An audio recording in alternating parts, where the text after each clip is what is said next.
અચાનક વ્યાખ્યાનની અંદર વાત કોમળતા અંગે નીકળી કે કોઈ વ્યક્તિ હાથ લાંબો કરે એ એની મજબૂરી છે અને હાથ લાંબો કરે એને ક્યારેય પણ હતાશ કે નિરાશ ના કરવું. કોઈ ભિખારી હોય, કોઈ ગરીબ માણસ હોય, કોઈ વિધવા બેન આવેલી હોય, કોઈ માંદો માણસ આવેલો હોય, કોઈ હોસ્પિટલનું બિલ લઈને આવેલો હોય, હાથ લાંબો કરે એને તમારે ઇનકાર સદંતર કરી અને નિરાશ કરવાની ફૂલની ને ફૂલની પાંખડી તમારી શક્તિ મુજબ આપવાનું કામ કરવું. આ પ્રકારનો વિષય વ્યાખ્યાનમાં નીકળ્યો અને જયેશભાઈ નામના એક ભાગશાળી ઇન્દોરના શ્રાવક એણે પ્રતિજ્ઞા લીધી જીવનભર માટેની કે મારી સામે હાથ લાંબો કોઈ કરે એને ખાલી હાથે હું પાછો વાળીશ નહીં. ફૂલ નહીં ને ફૂલની પાંખડી મારી શક્તિ મુજબ એની કંઈક ભક્તિ કરવાનું કામ કરીશ. કારણ કે લાંબો માણસ ક્યારે હાથ કરે હરેશભાઈ? એની મજબૂરી હોય અતુલભાઈ તો જ કરે. લાચારી કે મજબૂરી ન હોય તો હાથ લાંબો કોઈ કરે નહીં. અને જયેશભાઈએ લીધેલો આ નિયમ અને નિયમનું પાલન રેગ્યુલર કોર્સમાં ચાલુ છે.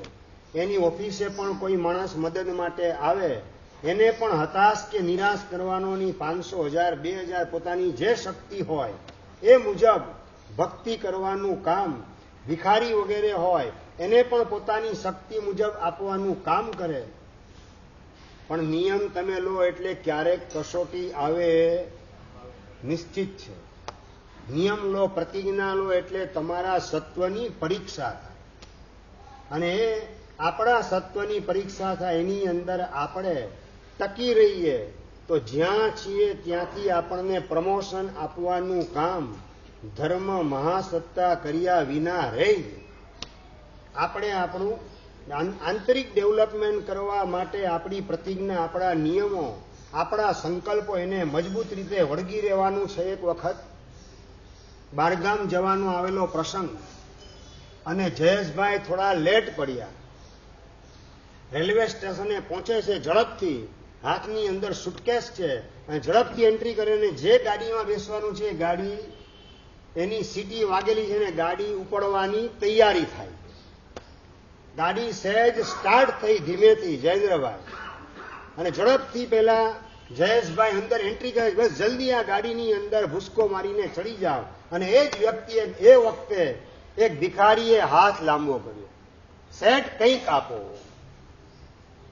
સંજયભાઈ હવે આ સંયોગ ગાડી સ્ટાર્ટ થઈ દેખાય છે અને પ્રતિજ્ઞા પોતાની છે હાથ લાંબો કરે એને નિરાશ કરવાનો નહીં. ફૂલની ને ફૂલની પાંખડી કંઈક આપવાનું, ખાલી હાથે એને જવા દેવાનો નહીં. હવે શું કરવાનું અતુલભાઈ? પોતે લેટ પડે છે, ગાડી સ્ટાર્ટ થતી દેખાય છે અને સામે ભિખારી છે અને પોતાની પ્રતિજ્ઞા છે. આવા સંયોગની અંદર, આવા ક્રિટિકલ સર્કમસ્ટન્સીસની અંદર તમે ગોઠવાઈ જાઓ તો આવા કટોકટીના સંયોગની અંદર પ્રતિજ્ઞાનું પાલન થાય કે ના થાય? હરેશભાઈ રોજ તો એ પાલન કરીએ છીએ, આ એક દિવસ પાલન ન કર્યું તો શું ફરક પડે છે? મનમાં આપણે આપણી જાતે જ કોમ્પ્રોમાઇઝ કરવાનું કામ કરી લઈએ, આપણી જાતે જ બાંધછોડ કરવાનું કામ કરી લઈએ. પણ પેલા જયેશભાઈ મજબૂત રીતે આ સાત્વિક હતા. એ પોતાની સાત્વિકતાની પરીક્ષા ઘણી વખત થયેલી, એમાં એક વખત થયેલી આવી પરીક્ષા અને ખિસ્સામાં હાથ નાખી અને જે નોટ આવી એ ભિખારીને આપીને પોતે દોડતા દોડતા આગળ વધે છે અને એની પાછળ ભિખારી દોડે છે.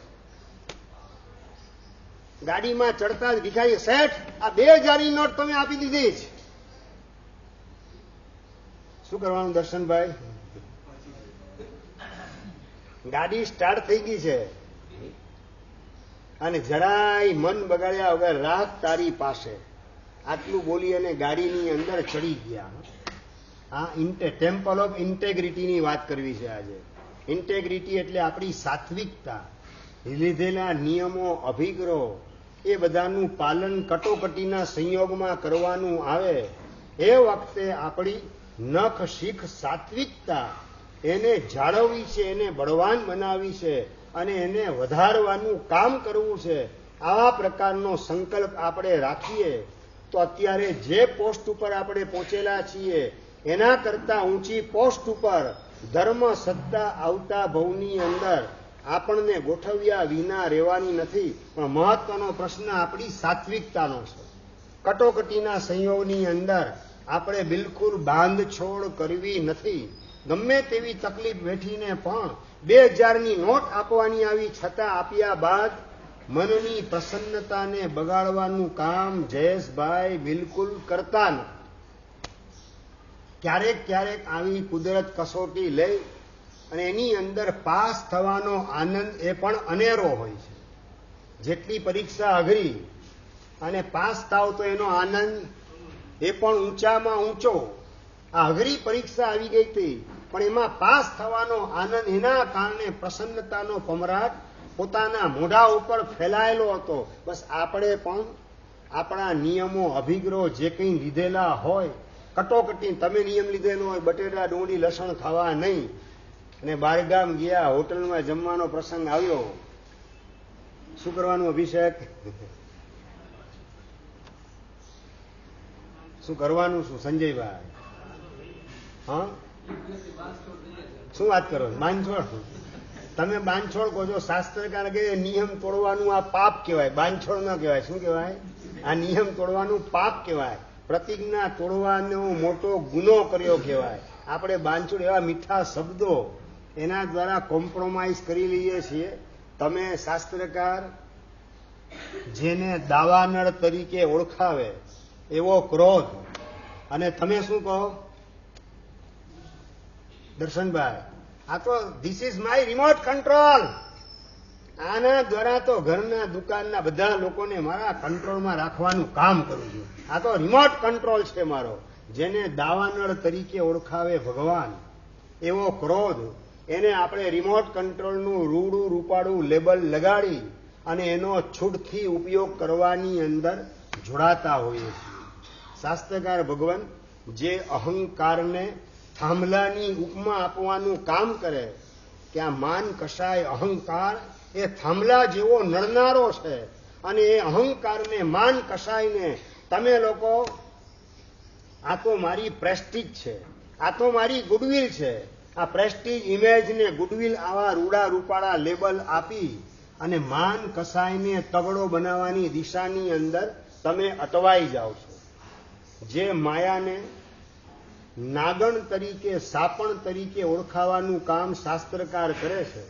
દરેક ધર્મની અંદર માયા પ્રપંચ કુટિલતા એને નાગણની અને સાપણની ઉપમા આપવામાં આવેલી છે, અને એનાથી દૂર રહેવા માટે આપણને પ્રેરણા કરેલી છે કે આ નાગણ છે, આ સાપણ છે, એના પનારે પડતા નહીં. અને નાગણ માયા, દંભ, કુટિલતા, દુકાનની ગાદીએ તમે બેઠા હો ત્યારે this is my business policy. Atulbhai શું બોલો? આ તો બિઝનેસ પોલિસી, મારી બિઝનેસ પોલિસી છે. બિઝનેસ પોલિસીનું રૂડું રૂપાળું લેબલ લગાવી અને માયા પ્રપંચ બીજાને છેતરવાનો વિશ્વાસઘાત, આ માર્ગે આપણે આગળ વધીએ અને એના દ્વારા આપણે ભીતરમાં સત્વહીન બનતા જઈએ છીએ. જે લોભ કસાયને શાસ્ત્રકાર મહાસાગરની ઉપમા આપે છે. મહાસાગર સમજી ગયા ને? દરિયાને તમે પૂરો કરવા જાઓ, દરિયો પૂરો થાય કે ના થાય? દર વર્ષે હજારો નદી ઠલવાય છતાં દરિયો ક્યારેય પણ તૃપ્ત થતો નથી. રોજે રોજ સેંકડો મળદા સળગે છતાં સ્મશાન ક્યારેય એનાથી ધરાતો નથી. આગની અંદર ગમે એટલા લાકડા નાખો, અગ્નિ ક્યારેય ના પાડતો નથી, એ ક્યારેય ધરાય નહીં. એમ લોભ જે છે એ સાગર છે, એને પૂરો કરવા જનારા પોતે પૂરા થઈ જાય, પણ લોભ કશાય ક્યારેય પૂરો થઈ શકતો નથી. લોભનો ક્યારેય અંત આવતો નથી. માટે લોભને મહાસાગરની ઉપમા શાસ્ત્રકાર ભગવંતે આપી. તમે લોકો શું કરો? રાહુલભાઈ, અશ્વિનભાઈ, તમે શું કહો લોભને? આ ધીસ ઇઝ માય ઇન્વેસ્ટમેન્ટ. ઇન્વેસ્ટમેન્ટનું રૂડું રૂપાળું લેબલ લગાડી અને લોભ કસાય જે દરિયો છે, દરિયોનો મતલબ કે એમાં જે ડૂબકી લગાવે એ ડૂબવા સિવાય બીજો એના માટે રસ્તો મોટા ભાગે બચે નહીં. એ વિશાળ કાય મહાસાગર, એને બે બાવડાના જોરથી તરવાની તાકાત બહુ વિરલા લોકો પાસે હોય, સામાન્ય લોકો પાસે હોય નહીં.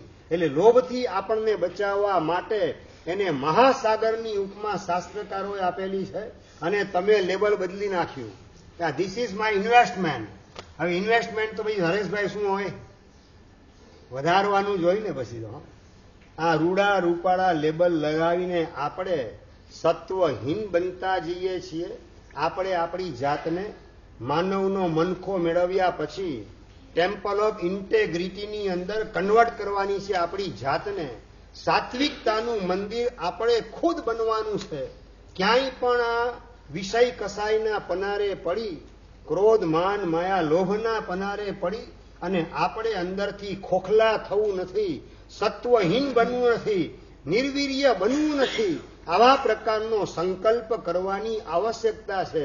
જે કંઈ પણ સંયોગ ઉભા થાય એની અંદર રાગ દ્વેષમાં ફસાયા વગર મારે મારા કર્તવ્યને અદા કરવા છે. જે કંઈ સંયોગ ઉભા થાય છે એમાં જવાબદાર મારા જૂના પાપ કર્મ છે, સામેની વ્યક્તિનો એમાં કોઈ વાંક નથી. આવી સમજણને ડેવલપ કરવાના માધ્યમથી આપણે આપણી સમજણને સાત્વિક બનાવીએ અને આપણે ખુદ સાત્વિક બનવાના માર્ગે ગોઠવાઈએ. આ વિષય પ્રવચનની અંદર મહાત્માએ લંબાવેલો હતો, વિસ્તારથી સમજાવ્યો. અને રિતિક નામનો એક છોકરો મહાત્માની પાસે આવીને વાત કરે કે સાહેબ, આપ કહો છો વાત સાચી કે પ્રતિકૂળ સંયોગ ઉભા કરનાર સામેની વ્યક્તિ એમાં વાંક એનો નથી, આપણી સાથે નબળો વ્યવહાર કરનાર વ્યક્તિ એમાં વાંક એનો નથી, આપણા જ પાપ કર્મનો વાંક છે. પણ સાહેબ ક્યાં સુધી આ ચલાવવું? અતુલભાઈ, સૌથી મોટો તો પ્રશ્ન આ હોય છે. એક દિવસ, બે દિવસ, 4 દિવસ, અઠવાડિયું, 10 દિવસ સાહેબ ચલાવીએ, પણ સાહેબ વર્ષોના વર્ષો એવી સ્થિતિમાં પસાર થતા હોય અને જિંદગીભર રાજનભાઈ એની જ સાથે રહેવાનું આવે તો કરવું શું?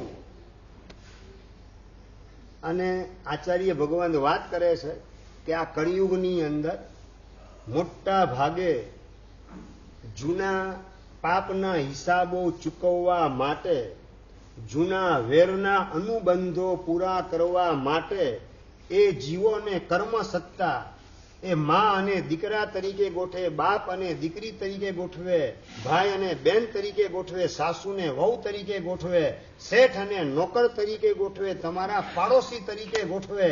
એ જૂના હિસાબ પૂરા કરવા માટે કર્મસત્તા આવા પ્રકારના સંયોગોની રચના કરે છે. એની અંદર આપણું કર્તવ્ય એકમાત્ર જૂના હિસાબને પૂરા કરવા છે. નવા ચોપડાને ચિતરવાનું કામ ભૂલે ચૂકે કરવું નથી. કારણ કે ગયા ભવના ચિતરેલા ચોપડા એનો હિસાબ ચૂકવતા નવ નેજે પાણી ઉતરી જાય છે. આ ભવની અંદર તો નવા નવા ચોપડાનું ચિત્રામણ કરીશ તો વોટ નેક્સ્ટ? આવતા ભવની અંદર મારી પરિસ્થિતિ કેવા પ્રકારની થશે? એવી જાગૃતિ રાખી અને આપણે આપણો જૂનો હિસાબ ચૂકતે કરવાનો છે. સાહેબ કુંડલીમાં એવા યોગ જ લખેલા હોય તો આ નવા નવા પ્રશ્નો હોય છે. સાહેબ કુંડલીમાં એવા યોગ લખીને આવેલા હોય જેના કારણે સંઘર્ષ થઈ જ રાખે બે વ્યક્તિની વચ્ચે તો. અને આચાર્ય ભગવાન વાત કરે ભાગશાળી કુંડલીના કુંડાળામાં ઉતરવાના બદલે પરમાત્માના તત્વજ્ઞાનનો સ્વીકાર કર કે સામેની વ્યક્તિ આપણી ધારણાથી વિપરીત વ્યવહાર કરનાર એ આપણા જૂના પુરાણા પાપ કર્મને ખતમ કરવાની અંદર સહાય કરી છે. મારું કર્મ વાંકું ન હોય તો મારી સાથે કોઈ વાંકો વ્યવહાર કરી શકે નહીં. મારા કર્મ સીધા હોય તો મારી સાથે બધા સીધા જ ચાલે, વાંકા ચાલી શકે નહીં. એટલે મારે સામેની વ્યક્તિને સીધી દોર કરવાના બદલે મારા કર્મને સીધા દોર કરવા છે. આવો અભિગમ અપનાવીશ તો સમતા અને સમાધિના શિખરે તું પ્રતિષ્ઠિત થઈ શકીશ. સાચું તમારો પ્રયત્ન કયો પારસભાઈ? સામેની વ્યક્તિને સીધા દોર કરવાનો પ્લાન કે આપણા કર્મને સીધા દોર કરવા છે એવો વિચાર? અશોકભાઈ કીર્તિભાઈ, સામેનામાં જે આપણી યારે વાંકો વ્યવહાર કરે છે, આપણા વાંકા કર્મના લીધે, તો કર્મને સીધા દોર કરવા છે કે સામેની વ્યક્તિને સીધા દોર કરવાનો પ્રયાસ? હસીનભાઈ જવાબ જોઈએ. કિરણભાઈ, આપણે શું કરીએ? કર્મને સીધા દોર કરીએ. થિયેટરના પડદા ઉપર વિલન બળાત્કાર કરતો હોય હિરોઈન ઉપર, અને એ વખતે તમે છરી ફેંકીને પડદાને ફાડી નાખો, પડદાને પેટ્રોલ છાંટી અને હળગાવાનું કામ કરો, એટલે દ્રશ્ય બદલાઈ જાય? બદલાય કે ન બદલાય? રસિકભાઈ, કેમ ન બદલાય? તમે છરી ફેંકવાનું કામ કરો, પેટ્રોલ છાંટો અને પડદાને હળગાવાનું કામ કરો, ભરતભાઈ, દ્રશ્ય ન બદલાય? એ કેમ ન બદલાય? એ દ્રશ્યનું કારણ પડદો નથી, દ્રશ્યનું કારણ પ્રોજેક્ટરની પટ્ટી છે. જ્યાં સુધી પ્રોજેક્ટરની પટ્ટી બદલાય નહીં ત્યાં સુધી ગમે એટલા ધમ પછાડા કરો, એ દ્રશ્ય પિક્ચરનું દેખાય છે બદલાય તેવી શક્યતા નથી. કારણ કે પિક્ચર પહેલેથી ઉતરી ચૂકેલ છે. એને બદલવાની મથામણ કરવાના બદલે, પડદાને સળગાવવાની માથાકૂટ કરવાના બદલે એ દ્રશ્યને બદલવા માટે પ્રોજેક્ટરની પટ્ટી બદલી નાખીએ, પિક્ચર બદલી નાખીએ, ઓટોમેટિક દ્રશ્ય બદલાઈ જશે. સમજાય હું શું કહેવા માંગુ છું? સામેની વ્યક્તિ, આપણી સાથે નબળો વ્યવહાર કરનાર, એ પડદાના સ્થાનની અંદર છે. અને નંબર 2, આપણા વાંકા કર્મ એ પ્રોજેક્ટરની પટ્ટીના સ્થાનમાં ગોઠવાયેલા છે. પટ્ટી બદલવાનો પ્રયત્ન કે દ્રશ્ય બદલવા માટે પડદાને સળગાવવાનો પ્રયાસ? રાહુલભાઈ, જવાબ જોઈએ. ચંદ્રકાંતભાઈ, શું કરો? પડદાને સળગાવવાનો એટલે સામેની વ્યક્તિને હીધી દોર કરવા માટે જ માથાકૂટ કરવાની, એના માટે જ આપણી આવડતને, આપણી હોશિયારીને કામે લગાડવાની, આપણી તાકાતનો ઉપયોગ સામેના માણસને સીધો દોર કરવા માટે કરીએ. પણ શાસ્ત્રકાર કહે છે, તારા વાંકા કર્મ જ્યાં સુધી સુધરશે નહીં ત્યાં સુધી દ્રશ્ય સુધરે તેવી શક્યતા દેખાતી નથી. ગરુડ પુરાણની અંદર એક કથા આવે છે કે કુંભાર રોજે રોજ ગધેડાને ડફણા મારવાનું કામ કરે. ઓવરલોડ માથે બોજો હોય, કેપેસિટીની બહારનો બોજો ગધેડાના ઉપર એને છતાં પાછા ડફણા ઠોકવાનું કામ. એટલે ગધેડાના ત્રાસથી કુંભારના ત્રાસથી કંટાળી અને ગધેડો એક વખત છે ને સિદ્ધ એને થયું કે અહીંથી આ મર્ત્ય લોકમાં ક્યાંય પણ જઈશ, આ કુંભાર મને પકડી લેશે, ના કરતા અહીંથી સીધો સ્વર્ગમાં જવા દે. અને મર્ત્ય લોકમાંથી સ્વર્ગની અંદર પહોંચવાનું કામ કરે છે. અને દરવાજો સ્વર્ગનો બંધ હતો, હોંચી ભોંકવાનું કામ કરે, દરવાજો ખુલતો નથી. અને લાત મારવાનું કામ કરે, ઊંધો ફરીને લાત મારે, દરવાજો ખુલી ગયો. દરવાજો ખુલે છે, હાશ, દરવાજો ખુલી ગયો. સ્વર્ગમાં એન્ટ્રી કરવા જઈને બરાબર સામે જ લાકડી લઈને કુંભાર ઉભેલો હતો. કિરણભાઈ, સમજાય છે બરાબર? જ્યાં સુધી આપણે આપણા કર્મને સુધારવાનું કામ ન કરીએ, કદાચ ભાવ બદલાઈ જાય ને, પરંતુ આપણા ભાવને બદલેલા નહીં હોય, આપણા ભાવને સુધારવા દ્વારા આપણા કર્મને સુધારવાનો પ્રયત્ન નહીં કરેલો હોય, તો આવતા ભવની અંદર આ જ સ્થિતિ, કદાચ આના કરતા વધારે વિકરાળ પરિસ્થિતિનું નિર્માણ આપણી આસપાસ કરતા કર્મ સત્તાને વાર લાગવાની નથી. માટે આપણે સામેના માણસને સુધારવાનો પ્રયત્ન કરવાના બદલે આપણા કર્મને સુધારવાના પ્રયત્નની અંદર લાગી જવું એ જ સારામાં સારો ઉપાય છે. પણ બોલ, શું પ્રોબ્લેમ શું છે જેના કારણે તું આટલી ચર્ચા મારી સાથે કરે છે? અને વાત કરે છે આચાર્ય ભગવાનને પેલો રીતિક નામનો છોકરો કે સાહેબ, મારી કુંડલી જેની અંદર જ્યોતિષીય ફલાદેશમાં લખેલું છે, એક પણ દિવસ માની સાથે ઝઘડો કર્યા વગરનો આનો દિવસ પસાર થવાનો નથી. આવા પ્રકારના જોગ લખેલા છે, આવા પ્રકારનું ભવિષ્ય ભાખેલું છે ને સાહેબ. છેલ્લા 20 વર્ષથી ઘરની અંદર રોજે રોજ હું અને મારી મમ્મીની વચ્ચે બોલા ચાલી થયા વિના રહે જ નહીં, કોઈ પણ કારણ ન હોય, પણ છતાં અચાનક એવા સંયોગ આવી જાય જેના કારણે હું મમ્મી ઉપર તૂટી પડું, કાં મમ્મી મારા ઉપર તૂટી પડે. અને સાહેબ આ મારી કુંડલીના યોગ જ એવા લખેલા છે જેના કારણે ગુસ્સો આવ્યા વિના રહેતો નથી. આપણે મોટા ભાગે શું છે, આપણો વાંક કાં કુંડલીના કુંડાળા ઉપર ઠેલવાનું કામ કરીએ, અને કાં કર્મ ઉપર ઠેલવાનું કામ, કાં સામેની વ્યક્તિ ઉપર ઠેલવાનું કામ. આપણી જાતને આરોપીના પાંજરામાં ગોઠવવાની તૈયારી આપણી પાસે આવે કેટલી. આચાર્ય ભગવાન વાત કરે છે, રિતિક, મમ્મી સાથે રોજે રોજ સંઘર્ષ થાય છે. આ ભવ પૂરો થયા પછી જો ભાવને સુધારવાનો પ્રયત્ન નહીં કરે તો કદાચ આવતા ભવમાં સાપ અને નોળિયા બની અને વેરના અનુબંધ તમને દુર્ગતિમાં ફેંકી દેશે, અને આની પરંપરા અનંત કાળ સુધી ચાલશે. આ દુર્ગતિની પરંપરા ઉભી કરવી છે કે આ જ ભવમાં હિસાબ બધો પૂરો કરવો છે. સાહેબ આ જ ભવમાં હિસાબ પૂરો કરવો હિસાબ, તો પછી જે સંયોગ ઉભા થાય છે એ મમ્મીના કારણે નહીં, મારા કર્મના કારણે.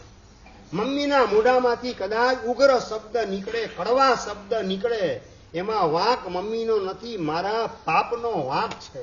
અને મારી જ ભૂતકાળની ભૂલ અને ભૂતકાળની ભૂલના કારણે બંધાયેલા કર્મ અત્યારે મમ્મીના મોઢામાં એવા શબ્દો મૂકવાનું કામ કરે છે કે જેના કારણે મારા મગજનો પિત્તો ફાટે, મારું મગજ ફાટે, અને હું સંયમ ગુમાવી બેસું, અને જીભના માધ્યમથી સરસ્વતીનો વરસાદ શરૂ થતા વાર લાગતી નથી. આમાં વાંક મમ્મીનો નથી. મારા કર્મ સુધરી જાય, પ્રોજેક્ટરની પટ્ટી બદલી જાય તો દ્રશ્ય ઓટોમેટિક બદલાઈ જાય. આપણા કર્મને સુધારવા માટે આપણા ભાવને સુધારવાનો પ્રયત્ન આ જ ભવની અંદર કરવાનો છે. અને એના માટે તો પરમાત્માનું શાસન મળેલું છે, એના માટે જ સત્સંગ કરવાનો છે, એના માટે જ આપણી સમજણને સવડી કરવાની છે કે સામેની વ્યક્તિને ક્યારેય પણ આરોપીના પાંજરામાં ગોઠવવાની ભૂલ આપણે કરી ના બેસીએ. ત્યાંને ત્યાં મંથન કરી 5 મિનિટ સુધી ત્યાં બેસેલો રિતિક, સાહેબ આપી દો અભિગ્રહ.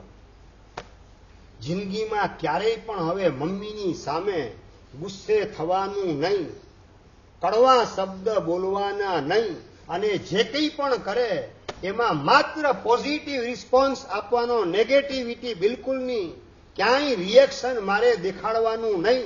સાહેબ અભિગ્રહ આપી દો. કેટલા વર્ષ થયા સાહેબ? 20 વર્ષ થયા મને. 20 વર્ષમાં રોજે રોજ સંઘર્ષ કરે છે ને આ નિયમ લેશે, નિયમ તૂટશે તો સાહેબ નિયમ તૂટે તો બીજે દિવસે આંબેલ કરવાનું. પનિશમેન્ટ રાખેલો હોય ને તો જ પ્રતિજ્ઞાનું પાલન સારી રીતે થઈ શકે. પનિશમેન્ટ વગરની પ્રતિજ્ઞા એને ભાંગીને ભૂકો થતા વાર લાગેની, જો અંદરમાં સાત્વિકતા ન હોય તો. કારણ કે સંયોગો તો કર્મ સત્તા ગમે તેવા વિચિત્ર ઉભા કરે જ રાખશે, પણ એ ક્રિટિકલ સર્કમસ્ટન્સીસની વચ્ચે આપણે અંદરથી ભાંગી પડવું નથી. આપણી સમજણને ચોખ્ખી રાખવી છે. વાંક સામેની વ્યક્તિનો નથી, મારા પાપ કર્મનો છે, અને મારો હિસાબ ચૂકવવાની અંદર સામેની વ્યક્તિ મને સહાય કરે છે. She is only helper. આવો ભાવ એના પ્રત્યે રાખજે, અને જો પ્રતિજ્ઞા તૂટે તો બીજે દિવસે આંબેલ. સાહેબ આપી દો અભિગ્રહ. અભિગ્રહ લીધો, પનિશમેન્ટ તરીકે આંબેલ. અને છેલ્લા 4 વર્ષથી પ્રતિજ્ઞાનું પાલન ચાલુ છે. વરેચંદભાઈ, 4 વર્ષની અંદર એક પણ દિવસ મમ્મીની સામે ઉગ્રતાથી બોલવાની ભૂલ રિતિક નામનો એ ઇન્દોરનો યુવાન હજી સુધી એણે કરેલી નથી ભૂલ. 4 વર્ષથી પ્રતિજ્ઞાનું પાલન, 20 વર્ષથી રોજે રોજ મમ્મી સાથે સંઘર્ષમાં ઉતરે, પણ અંદરમાં એકવાર સમજણ આવી ગઈ, સમજણ ચોખ્ખી થઈ ગઈ કે વાંક મમ્મીનો નથી, વાંક મારા કર્મનો છે. ભગવાનના કાનમાં બાવળના સૂર ભોકાયા. નિરંજનભાઈ, વાંક કોનો એમાં? ગોવાળનો કે ભગવાનનો? એટલે ભગવાનનો કે ગોવાળનો? બે જ વ્યક્તિ છે. કર્મનો એટલે કર્મ કોના? એટલે વાંક કોનો? વાઘ ભગવાનનો, બાવળના સૂળ ભગવાનના, ભગવાન મહાવીર મહારાજાના કાનમાં ભોકાયા. એમાં વાઘ ગોવાળનો નહીં, પણ વાઘ ભગવાનનો, કારણ કે એમણે 18મા ભવની અંદર ત્રિપુષ્ટ વાસુદેવ તરીકે હતા ત્યારે શૈયા પાલક બનેલો આ ગોવાળનો જીવ એના કાનની અંદર ધગધગતું શિશુ રેડવાની ભૂલ કરેલી હતી. ગુસ્સાને આધીન બની, ક્રોધાંધ બની અને એ કરેલી ભૂલ અને એના કારણે બંધાયેલું પાપ અત્યારે ઉદયમાં આવેલું છે. ભગવાન તરીકેની ભૂમિકા પોતાની તૈયાર થયેલી છે.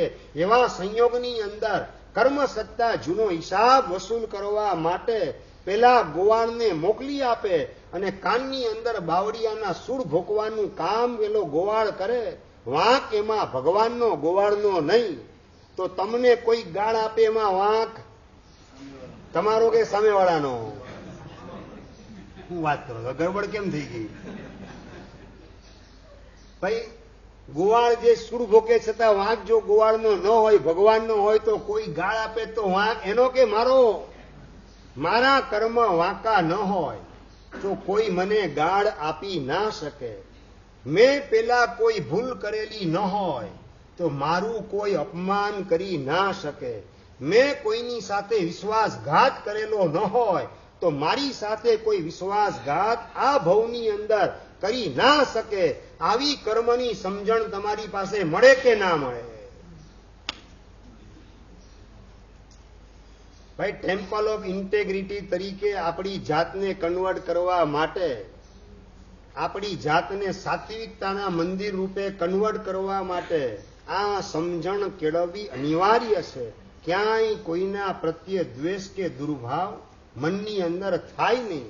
એક રિતિક નામનો છોકરો 20 વર્ષથી રોજે રોજ મમ્મી ઉપર ગુસ્સો કરનારો, બોલાચાલી બંનેની વચ્ચે ઘણી બધી થાય, ચળબળ થાય, અને આજની તારીખે મમ્મી તરફથી નબળો વ્યવહાર, પ્રતિકૂળ વ્યવહાર થાય, પણ ક્ષમતા રાખી અને બસ મારા પાપ કર્મનો હિસાબ ચૂકવવાની અંદર મમ્મી મને સહાય કરી રહેલી છે. She is only helper.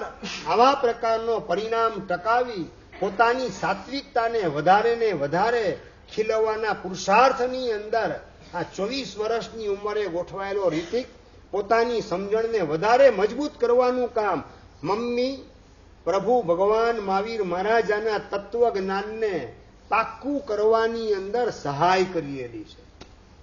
મારું કોઈ બગાડે નહીં. મારી સાથે જે કંઈ થાય છે એ ન્યાયોચિત છે. મારી સાથે અન્યાય કોઈ કાળમાં થયેલો નથી કે ભવિષ્યમાં થવાનો નથી અને વર્તમાનમાં પણ થતો નથી. આ પ્રકારે ભગવાન મહાવીર મહારાજાના તત્વજ્ઞાનને પાક્કું કરવામાં મારી મમ્મી મને સહાય કરે છે. She is my best friend, she is my helper. આ તરીકે અંદરમાં વિઝનને ડેવલપ કરવાના માધ્યમથી પોતાની સાત્વિકતા એને પરાકાષ્ઠાએ પહોંચાડવાનું કામ મમ્મી જ્યારે ગુસ્સો કરે, હવે તો રીતિક હસવાનું કામ કરે છે. ગમે એટલી ઉગ્રતા મમ્મી દેખાડે, એ હસે એટલે મમ્મી એના ઉપર તમાચો મારી, તું હસે તારો હું ગુસ્સો કરી નથી શકતી. સમજાય હું શું કહેવા માંગુ છું? તું હસે તો હું ગુસ્સો કરી નથી શકતી, હસે જ છે નો ગુસ્સો અંદરમાં ઓગળી જાય.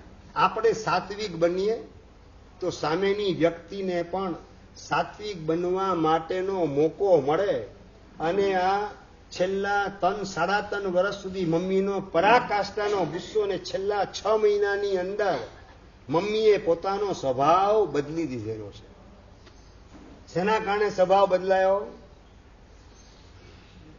પોતાના ભાવને બદલવા દ્વારા, પોતાને સ્વભાવને બદલવા દ્વારા રીતિકે પોતાના કર્મને સુધારી દીધા. તો મમ્મી તરફથી જે રિએક્શન નેગેટિવ આવતું હતું એના બદલે પોઝિટિવ રિસ્પોન્સ આવવાનું શરૂ થઈ ગયું. આપણે આપણી સાત્વિકતા માટે આપણી જેટલી સહન શક્તિ વધારતા જઈએ તેમ તેમ આપણી સાત્વિકતા આપણને ભગવાનની નજીક પહોંચાડવાનું કામ કરે. આંખ મીચાયા પછી પ્રભુના દરબારની અંદર પ્રમોશન મેળવવું હોય તો સત્વહીનતા ચાલી શકશે નહીં. સાત્વિક બન્યા સિવાય બીજો કોઈ વિકલ્પ આપણી પાસે બચતો નથી. સાધ્વીજી ભગવાન વિહાર કરતા હતા. સાથેના બે સાધ્વીજી ભગવંતો એ થોડા પાછળ હતા, દૂર હતા, અને આગળ એકલા સાધ્વીજી ભગવંતને ટ્રક ડ્રાઈવર એને ટક્કર મારી સાધ્વી ભગવંતને. સાધ્વી ભગવંત પડી ગયા, લોહી લુહાણ થઈ જાય, નાક છુંદાઈ ગયું, કપાળ ફાટી ગયું, કપાળની ચામડી ફાટી ગઈ, લોહી લુહાણ પોતાનું શરીર થયું. ખટારા વાળો ટક્કર મારીને આગળ ચાલી ગયેલો છે ને એ વખતે પેલા સાધ્વીજી ભગવંત ઉભા થઈ સ્વસ્થતાથી પોતાનું શરીર જે છે એને બરાબર લોહી વગેરે નીકળતું હતું ત્યાં પાટા પિંડી કરવા માટે બેસી ગયા. કપાળ ઉપર પણ પોતાની જાતે લુણાનો કટકો હતો એ બાંધી દીધો, જેના કારણે મારું મોઢું જોઈને કોઈના મનની અંદર દુવિધા ઉભી થાય નહીં. પોતાના શરીર પર પાટો, કપાળ ઉપર પાટો. પાછળથી સાધી ભગવાન આવે ને પૂછે કે મૃત્યુંજયા શ્રીજી મહારાજ, સાધી માનું નામ મૃત્યુંજયા શ્રીજી મહારાજ સાહેબ, મહારાજ તમને થયું શું? તમે આ પાટા પિંડી? બધું બરાબર છે, મનમાં ઈશારો કરીને સમજાવે અને ચૂપચાપ ચાલે રાખે. નવકાર ગણતા ગણતા ચાલવાનું કામ પોતાનું ચાલુ રાખ્યું. વિહાર કરીને વચ્ચે સાધી ભગવાને ઘણું બધું પૂછ્યું, શું થયું તમને? કેમ વાગ્યું? કોણે લગાડ્યું? કોણે તમને પછાડ્યા? શું બોલો તો ખરા? એક અક્ષર મોઢામાંથી બોલે બીજા. સાત્વિકતાની મૂર્તિ એવા સાધ્વીજી ભગવાન મૃત્યુંજયા શ્રીજી મહારાજ સાહેબ વિહાર લગભગ 3 કિલોમીટરનો બાકી હતો એ પરિપૂર્ણ કરી મકાનમાં પહોંચ્યા. મકાનમાં પહોંચી અને સાધ્વી ભગવાન સાથેના પૂછે, થયું શું? બોલો તો ખરા. અને વાત કરે કે ખટારા વાળો હતો, એને કંઈક ભૂલ થયેલી હશે અને હું એને નહીં દેખાણી એના કારણે સેટ ટક્કર લગાવીને ખટારા વાળો આગળ નીકળી ગયો. હું પડી ગઈ અને કપાળમાંથી લોહી નીકળતું હતું, ત્યાં ને ત્યાં પાટો બાંધી દીધો, હાથ પણ છોલાઈ ગયેલો છે, નાક છોલાઈ ગયેલું છે. અરે પણ તે બોલ્યા કેમ નહીં રસ્તાની અંદર? અતુલભાઈ, અને એ વખતે મૃત્યુંજયા શ્રીજી સાધ્વી ભગવાન વાત કરે છે કે વિહાર કરીને હું નીકળી ત્યારે ગુરુ મહારાજની પાસે અભિગ્રહ લીધેલો હતો કે સામા મકાન સુધી ન પહોંચવું ત્યાં સુધી મારે સંપૂર્ણ મૌન પાળવું. એ અભિગ્રહ હતો, માટે એક અક્ષર રસ્તામાં હું બોલી નહીં. કીર્તિભાઈ, ભગવાનનું શાસન આપણને જે મળેલું છે, કેવા સાત્વિક શિરોમણી સાધ્વીજી ભગવાન, પોતાનું કપાળ ફાટી જાય, નાક છુંદાઈ જાય, શરીર છોલાઈ જાય, અને છતાં પણ મોઢેથી એક અક્ષર બોલવાનો નહીં કે ખટારા વાળાએ મને પછાડેલ છે, મારી પ્રતિજ્ઞાને મારે પાડવી છે, મારા કર્મના ઉદયથી ખટારા વાળાએ મને ટક્કર મારીને પછાડી, એમાં હોહા કરવાની મારે શી જરૂરત? પણ તમે ખટારાનો નંબર જોયો કે નહીં? તમે નંબર યાદ રાખ્યો કે નહીં? નોંધ્યો કે નથી નોંધ્યો? અરે ખટારા વાળાનો વાંક શું છે જેના કારણે મારે એનો નંબર નોંધવો પડે? વાંક મારા પાપ કર્મનો છે. મારા કર્મ વાંકા ન હોય તો એના દ્વારા આવી ભૂલ થાય નહીં. મારા કર્મ એને ભાન ભૂલાવે, એમાં વાંક એનો કઈ રીતે? એનો કોઈ વાંક હું સમજતી નથી. મારા કર્મનો હિસાબ ચૂકવવાની અંદર એ નિમિત્ત બનેલ છે. He is only helper. આવા પ્રકારનો ભાવ મૃત્યુંજયા શ્રીજી સાધ્વી ભગવાન છુંદાઈ જાય, નાક કપાળ ફાટી જાય, ચામડી કપાળની ફાટી જાય, શરીર છુલાઈ જાય, છતાં પણ લેશ માત્ર દ્વેષ કે દુર્ભાવ ખટારા વાળા પ્રત્યે નહીં.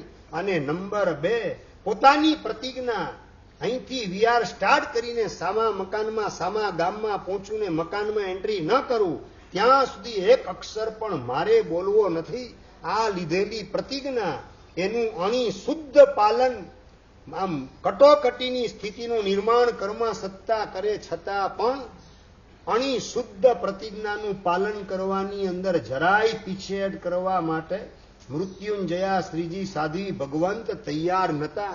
આપણે એની જગ્યાએ આપણી જાતને ગોઠવી અને પ્રશ્ન પૂછવાની આવશ્યકતા છે. પેલા નંબરમાં તો આવી પ્રતિજ્ઞા લો કે ના લો? 1 કલાકનું પણ મૌન એની પ્રતિજ્ઞા હોય કે ન હોય? 24 કલાકમાં 1 કલાકનું મૌન, આવી પણ પ્રતિજ્ઞા હોય કે ન હોય? આમ જીભ ઉપર છે ને ઘણાને ચડ ઉપર દે, ચડ. જ્યાં સુધી બોલે નહીં ત્યાં સુધી ચેન પડે નહીં. બાજુવાળો ન બોલે ને તો પોતે મોઢામાં આંગળા નાખીને બોલાવાનું કામ કરે. આ બોલ બોલ પર કરવાની પડી ગયેલી કુટેવના લીધે એ સાચું ખોટું બધું આપણા મોઢેથી અડદ ચોખા મગ બધું ભરડાએ રાખે અને પાપ આપણને ચોટે રાખે એની પણ નોંધ આપણા મગજમાં લેવાતી ન હોય. આપણા માટે આ એક આદર્શ સ્વરૂપ સાધ્વી ભગવાન મૃત્યુંજયા શ્રીજી મહારાજ વિહાર કરીને જવાનું. સામા મકાને પહોંચે લગભગ 2-2.5 કલાકનો વિહાર હોય. એ 2.5 કલાક સુધી મૌન તકલીફની વચ્ચે પણ એ પ્રતિજ્ઞાનું પાલન કરવાની તૈયારી. મતલબ કે પોતાના આત્માને સાત્વિકતાના મંદિર રૂપે કન્વર્ટ કરવાનો સમ્યક પુરુષાર્થ એની અંદર પોતે સતત જોડાયેલા હતા. આપણે ક્યારેય પણ પ્રતિજ્ઞાને તોડવા દ્વારા સત્વહીન બનવું નથી. જેટલી સાત્વિકતા અંદરમાં પ્રગટ કરશું અને એના માટે જગતના જીવો પ્રત્યે મંગલ મૈત્રી ભાવ એ અનિવાર્ય છે. જેટલો મંગલ મૈત્રી ભાવ બીજા પ્રત્યે ફ્રેન્ડશીપનો પરિણામ. He is only my helper, he is my liberator. મારા પાપમાંથી મને છોડાવનારો છે, એ લિબરેટર છે, છોડાવનાર છે. તો એના પ્રત્યે મારે દ્વેષ કે દુર્ભાવ થઈ શકે કઈ રીતે? સાધ્વીજી ભગવાન વીર્ય ધર્મા શ્રીજી મહારાજ સાહેબ વિહાર કરતા હતા અને વિહાર કરતા કરતા એ સાધ્વીજી ભગવાન એને ખટારા વાળાએ ટક્કર મારી અને ટક્કર મારતાની સાથે સાધ્વીજી ભગવાન પડ્યા પછી ઉભા થાય એની પહેલા પાછળ આવેલી ગાડી, પાછળ આવેલો ખટારો, એ ખટારાના ભારેખમ વ્હીલ એમના પગ ઉપર ફરી વળ્યા. આગલી ગાડી વાળાએ ટક્કર મારીને પછાડવાનું કામ ને પાછળની ગાડી એના વ્હીલ, ખટારાના વ્હીલ એમના બંને પગ ઉપર સાથળના ભાગ ઉપરથી ફરી વળ્યા અને ખટારા વાળો આગળ ને આ બાજુ બંને પગ છૂટા પડી ગયા. ચાલુ વિહારની અંદર સર્જાયેલી આ કટોકટી કર્મના ઉદયથી બધું આપણા જીવનમાં બની શકે છે. નથી બનતું એ પ્રભુની કૃપા છે આપણા ઉપર વરસતી. પણ આપણા પાપનો ટાઈમ બોમ્બ ફૂટે, ગમે તેવા સંયોગો પલટાય, એ સંયોગની વચ્ચે આપણા મનને જરાય પણ કલુષિત થવા દેવું નથી. એ સાવધાની આપણે અંદરમાં ટકાવીએ તો જ સાત્વિકતાના મંદિર તરીકે આપણે બની શકીએ. એ વીર્ય ધર્મા શ્રીજી મહારાજ સાહેબ પાછળ સાધી ભગવાન તો થોડે દૂર હતા અને એક્સિડન્ટ થતો જોયો. દોડતા દોડતા સાધી ભગવાનની પાસે આવે અને એ વખતે વીર્ય ધર્મા શ્રીજી સાધ્વીજી ભગવાન વાત કરે, હું નવકાર મંત્ર ગણું છું, મારી કોઈ ચિંતા ના કરશો, મને મારું મન સ્વસ્થ છે, સમાધિમાં છું અને પેલા ખટારા વાળાને કોઈ પકડતા નહીં, એને સજા કરતા નહીં.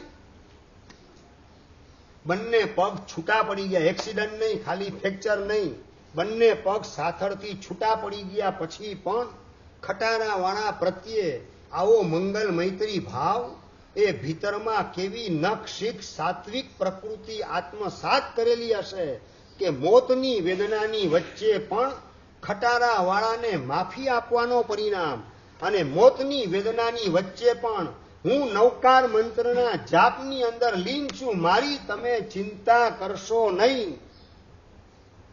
તમે ક્યારેય પણ તમારી તકલીફમાં બીજાની મદદ મારે લેવી નથી, મારે બીજાને ચિંતા કરાવવી નથી.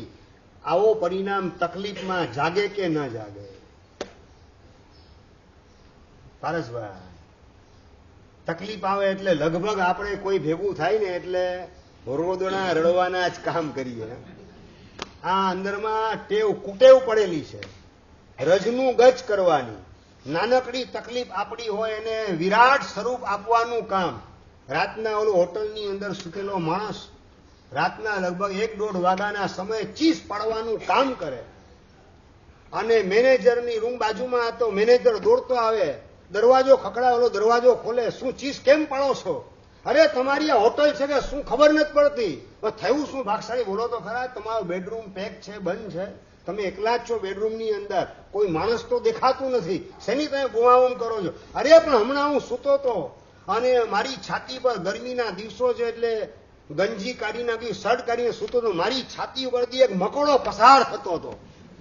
અરે મકોડો પસાર થાય એમાં આટલા ઊંચા નીચા શેના થાય? પણ અરે આજે મકોડો પસાર થયો, કાલે વાંદો પસાર થાય, પરમ દિવસે કૂતરો પસાર થાય, પછી વાઘ વરુની દીપડાને સિંહ પસાર થાય. કરવું શું મારે?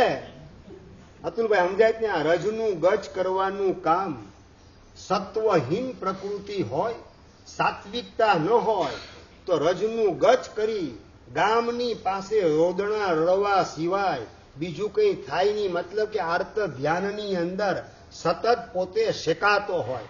ગેસના બર્નર ઉપર લિજ્જત પાપડ શેકાય ને એમ સતત આર્ત ધ્યાનને રૌદ્ર ધ્યાનની આગમાં શેકાય. જગતના જીવો પ્રત્યે દ્વેષ અને દુર્ભાવની આગ, ક્લેશ અને સંકલેશની આગ, એની અંદર પોતાની જાતને શેકવાની અંદર જ જોડાયેલા હોઈએ. આપણી સત્વહીનતા છે. ક્યારેય પણ આપણે આપણા દુઃખને બીજા આગળ રજૂ કરવું નથી. ભાઈ રજૂ શા માટે કરવાનું? અતુલભાઈ રજૂ શા માટે કરવાનું? આપણા દુઃખને બીજાની આગળ રજૂ શા માટે કરવાનું?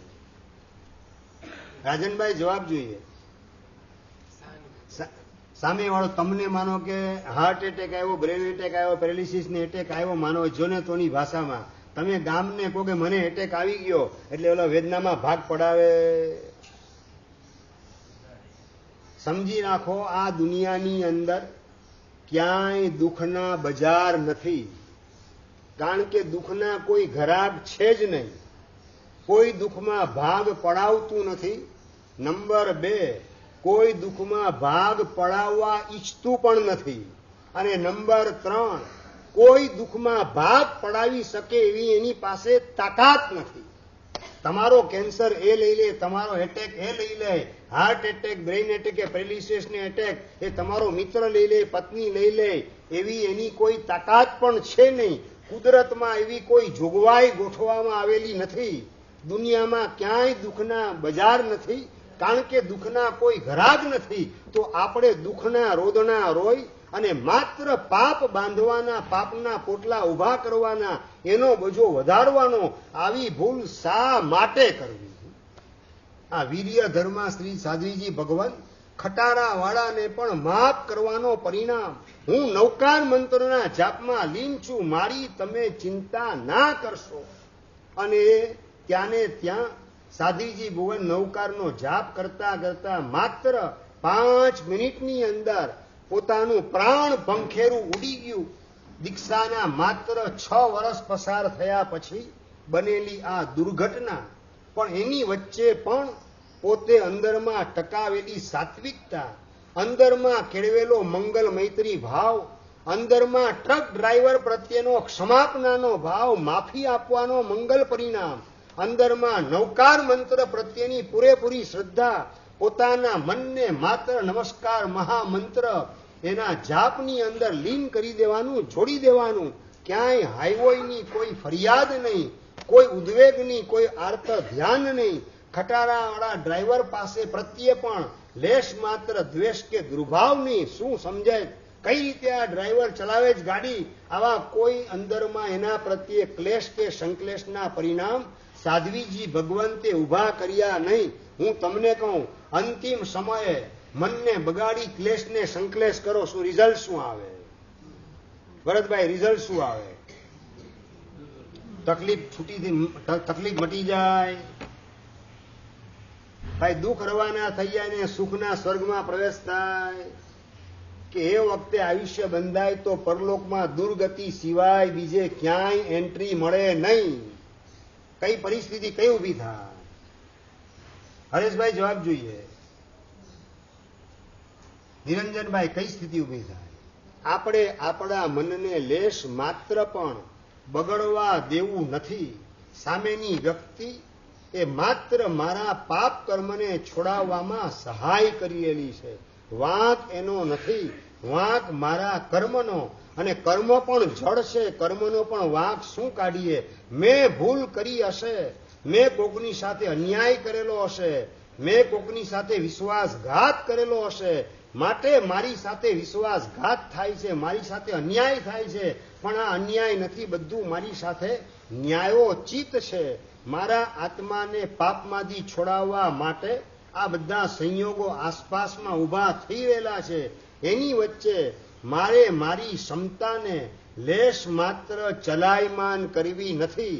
આવા સંયોગની વચ્ચે પણ સમાધિમાંથી નીચે ઉતરી સંકલેશનો શિકાર મારે બિલકુલ બનવું નથી. આ જેટલી આપણી અંદરમાં સાત્વિકતા હશે, આપણો સંકલ્પ મજબૂત હશે, એટલું આપણું ભવિષ્ય ઉજળું છે. અને જેટલા આપણે નબળા સંયોગ ઉભા કરનાર પ્રત્યે દ્વેષ અને દુર્ભાવનું એસિડ છાંટવાનું કામ કરીએ, એટલું પાછું નબળું ભવિષ્ય એનું નિર્માણ કરવાની અંદર આપણે અટવાઈ જઈએ છીએ અને એની નોંધ પણ મગજમાં લેવાતી નથી. આપણે ટેમ્પલ ઓફ ઇન્ટેગ્રિટી બનવું છે, સાત્વિકતાનું મંદિર આપણે આપણી જાતને બનાવવી છે. તો આપણી જાતને સાત્વિકતાનું મંદિર બનાવવા માટે જગતના એક પણ જીવ પ્રત્યે અસદભાવ ઉભો કરવો નથી, દ્વેષ કે દુર્ભાવ ઉભો કરવો નથી. માત્ર મંગલ મૈત્રી ભાવ. બધા મારા મિત્ર છે, બધા મારા હેલ્પર છે, સહાય કરનારા છે, અને બધા મારા બેસ્ટ વેલ વિશર છે, માર્યા પ્રત્યેની સદભાવનાને ધારણ કરનારા છે. આ જ એક અભિગમ જો આપણે અપનાવીએ તો કર્મ સત્તા ગમે તેટલા વિપરીત સંયોગનું નિર્માણ કરે, આપણા મનમાં ક્યારેય પણ ક્લેશ કે સંકલેશ ઉભો થઈ શકે નહીં. નવા પાપના બંધનની અંદર આપણે અટવાઈ શકીએ નહીં. પાપના બંધનમાં અટવાવું ન હોય તો એનો સરળમાં સરળ રસ્તો એટલે કે બધા સંયોગો એ મને મુક્ત કરવા માટે આવે છે. દરેક વ્યક્તિઓ એ હેલ્પર છે, દરેક વ્યક્તિ વેલ વિશર છે, દરેક વ્યક્તિ મારી બેસ્ટ ફ્રેન્ડ તરીકે છે, દરેક વ્યક્તિ મારા માટે લિબરેટર છે, મને છોડાવનાર છે. બસ આ પરિણામ ઉભો કરીએ.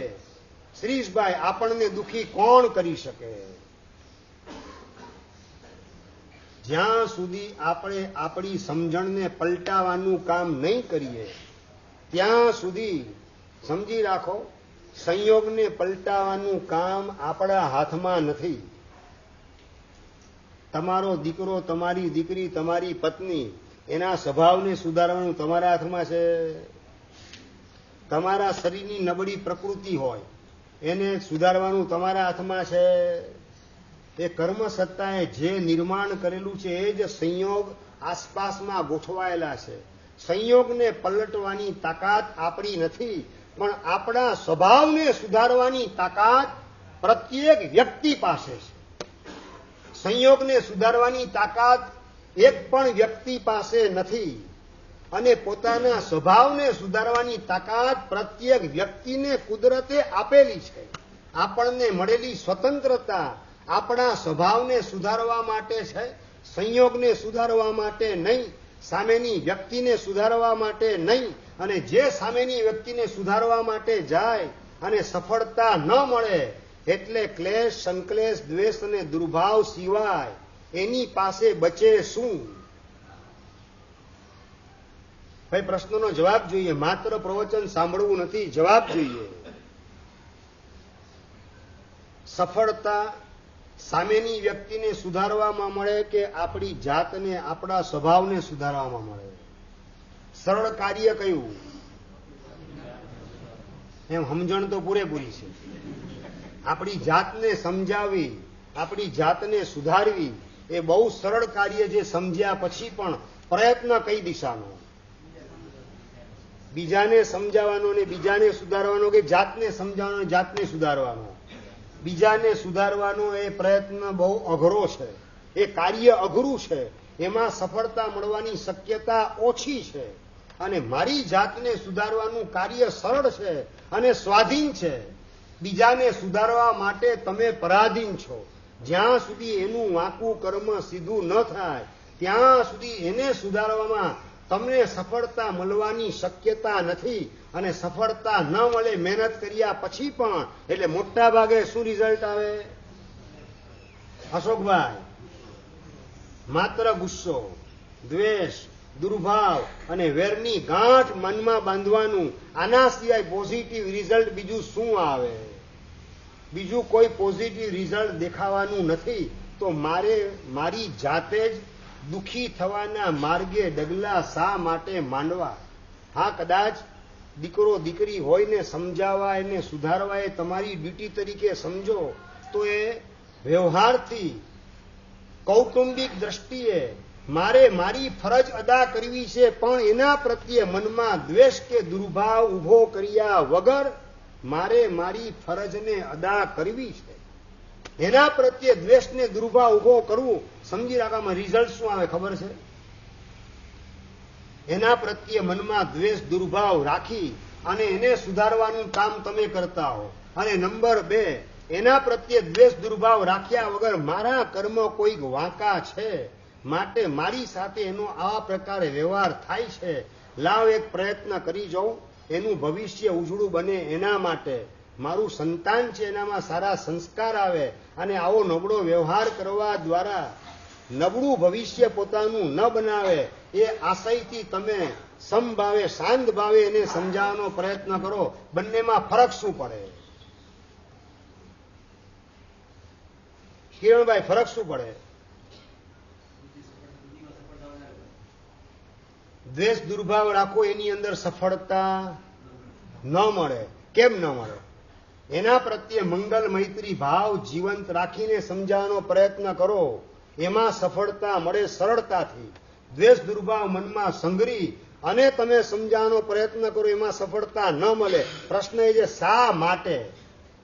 મનુભાઈ, શા માટે? અંદરમાં દ્વેષ ને દુર્ભાવ ઘૂંટાતો હોય ને ત્યારે લગભગ શબ્દ આપણા ભારે ખમ નીકળતા હોય, એ કડવા અને તીખા શબ્દ નીકળતા હોય, અને એના કારણે બાજી વધારે બગડી જાય એવી સંભાવના વધતી હોય છે.